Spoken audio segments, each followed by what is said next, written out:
All right, of course, no surprise there that we already have music treating with the COVID-19 pandemic and just what we've had to change, what we have not changed.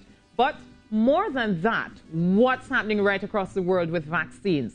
Is the COVAX facility working? Well, here to talk to us is PAHO representative and WHO representative, Dr. Erica Wheeler, about vaccine equity. We visited this conversation before in a different place, and we are here looking at it again. Because when we heard from the Prime Minister at CARICOM is that there are 10 countries that have vaccinated up to 75% of their population, and there are some countries who've gotten 0 vaccines. Good morning to you, Dr. Wheeler. Welcome to the Now Morning Show. Good morning, Natalie. Good to be here. Yes, it's nice having you here. Nice space. Yes. You know, in comfortable. the studio, not on Zoom. Not on Zoom, I know, right? And we're definitely maintaining the social distancing. I know how important it is for us to, you know, continue adhering to the public health regulations. Absolutely. But our focus this morning is vaccine equity. What's happening with the COVAX facility? Because regardless of what Dr. Tedros has said, we don't seem to have even Pfizer, even at this point, on board in terms of getting the amount of vaccines into the system so that the COVAX facility can work as it was intended. Okay, so you need to recall that the COVAX facility, yes, was set up with the aim of achieving equity, because remember, this is the first time ever that such a facility was established, and it was pre-financed so that all of the vaccine manufacturers could be funded for their research and development up front. So the idea, the goal of the COVAX facility was always a noble one. But the COVAX facility does not control the behavior of governments, of sovereign states. You also need to remember that many of those countries who bought large quantities of vaccines themselves have vaccine manufacturers within the boundaries of their own countries. So therefore, they were always at an advantage in terms of having access, in addition to which they have a lot of money that they too also put money into the production of vaccines very early on, months and months before. But there are countries, for example, like the UK, who are in COVAX, but they're out of COVAX. So they still have a commitment to COVAX. Europe, for example, there was a lot of money raised, $4 billion back in May last year, that went towards the production of vaccines and therapeutics. So I know there has been a challenge of equity. There's absolutely no question that that is the case. But the situation is, for this year, for 2021, the idea was to ensure that all countries across the world had 20% of their population vaccinated by the end of 2021 in order to end the acute phase of the pandemic. And yet here we are, Dr. Wheeler. We are at the beginning of March, 3 months into the new year, and you have countries, maybe over 100 countries, that have had 0 vaccines thus far. So how are we going to be able to get to this herd immunity that we keep talking about if we have countries that just aren't able to get those vaccines? And the reality is that if some people are vaccinated and others aren't, as you said, if everybody isn't safe, nobody's really safe. Yes, so in the meantime, countries also obviously are working outside the COVAX facility. But the issue is, and we need to remember this, countries who have money would always have the advantage. They would always be able to purchase more vaccines. And vaccine manufacturers, they want to sell hundreds of millions if necessary. For example, in Africa, a huge market. So herd immunity was never a goal of the COVAX facility in the first year. It was 20% of your population, okay, together with observing all of the public health measures. Herd immunity would come sometime next year for other countries. Now, in terms of the promise of the COVAX facility, they always said up front that they would purchase 2 billion doses for 2021. So far, they actually have 3 billion doses in the COVAX facility. You also need to remember, for the H1N1 vaccine, countries like ours didn't get the vaccine until a year later, approximately. Here we are, December, Pfizer started they got permission to be used by FDA and so on in December and by WHO. We are in February now, okay? Yeah. So we also have to put this in perspective.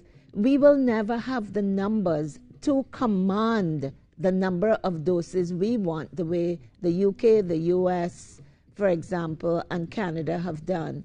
So can we say that the COVAX facility has failed then? Because the whole idea behind it is for that equity, and yet we still see rich countries stepping outside of the facility, buying their vaccines, you know, getting their population vaccinated, and the poorer countries are just there suffering. So has it failed? No, I would not say it's failed. It's achieved the aim of getting the more than 2 billion doses. And remember the aim, yes, equity was there.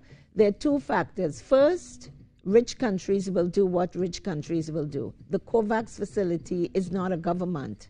It cannot control. It never said you can't buy vaccines outside of the facility, in the same way that the COVAX facility, which is made up of CEPI, of Gavi, and of WHO, we can't make rules and laws for the entire world, 192 So should this be states. something that smaller island states gravitate towards, going outside of the COVAX facility and seeing if they can get vaccinations for their population? Well, they are already doing that, but the risk is if the COVAX facility is broken, then vaccine manufacturers have every opportunity to increase the price of vaccines. In the COVAX facility, countries are able to get vaccines at the lowest possible cost. So, for example, AstraZeneca vaccine at $4 a dose.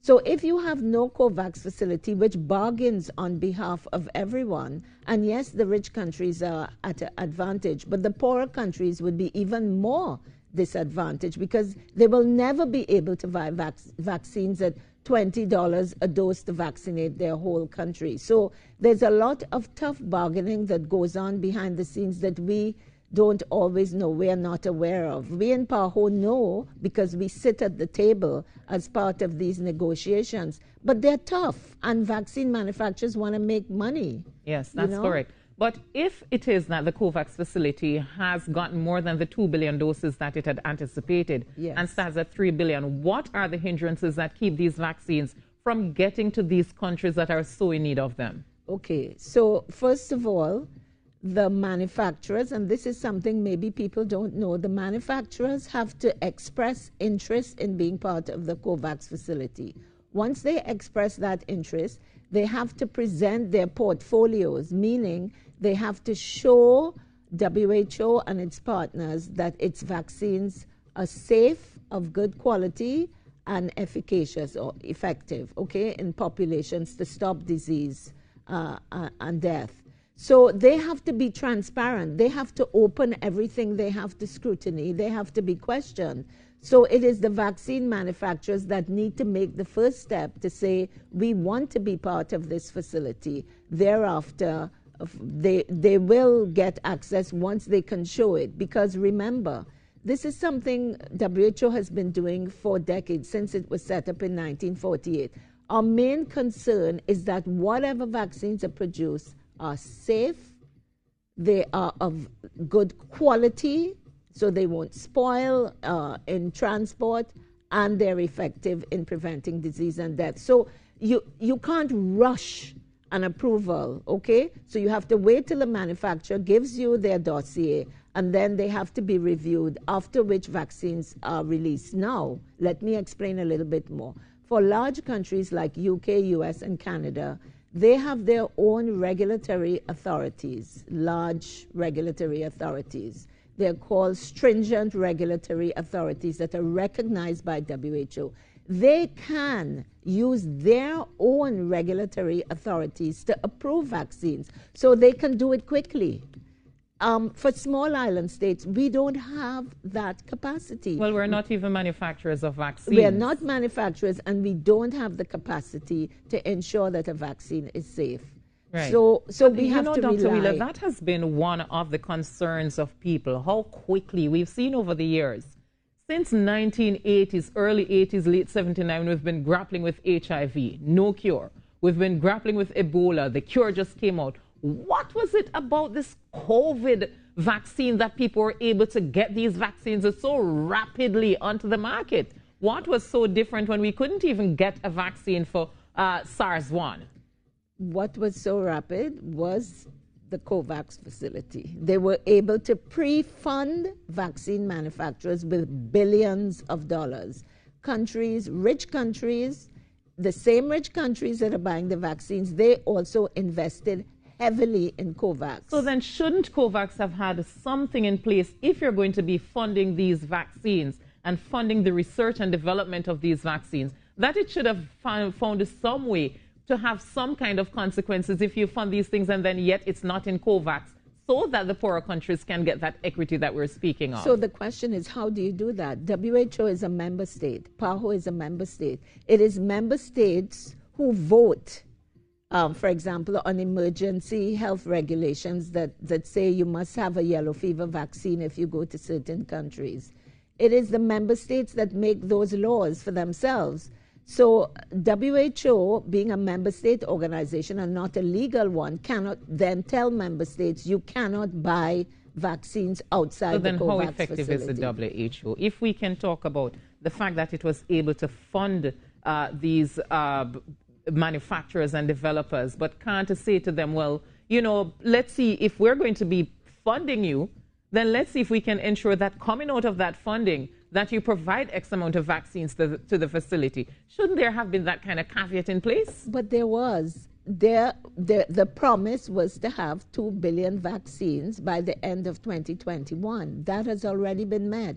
They have achieved that. The COVAX facility has 3 billion already, and the intention is to continue negotiating, because the COVAX facility is fighting on behalf of the whole world. It is just that rich countries have their own resources, right, to be able to access vaccines. But if there was no COVAX facility, who would fight for us? Who would do it? And of course, you know, we talk about how concerned people are about how quickly this COVID-19 vaccine came about, and just how effective it is. While we're hearing from the manufacturers about 90-95% efficacy, we're also hearing from the other side, while it may not be a lot of people, is that people would have taken the 2 doses and still gotten COVID-19. What are the benefits of taking this COVID-19 vaccine? Okay, so first of all, I'm not sure if those people who said that, whether it has been verified medically and clinically, but outside of that, even if a vaccine is 95-97% effective, it means that still 3-5%, depending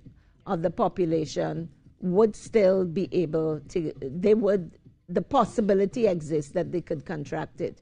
But remember, the vaccines we get for the flu and every other vaccines, which vaccine is 100% effective? You need to tell me which vaccine is 100% effective all of the time. We are all different. Each human being is different. Some people have such serious immunological problems that they are unable to take vaccines, and there's always a small percentage of the population.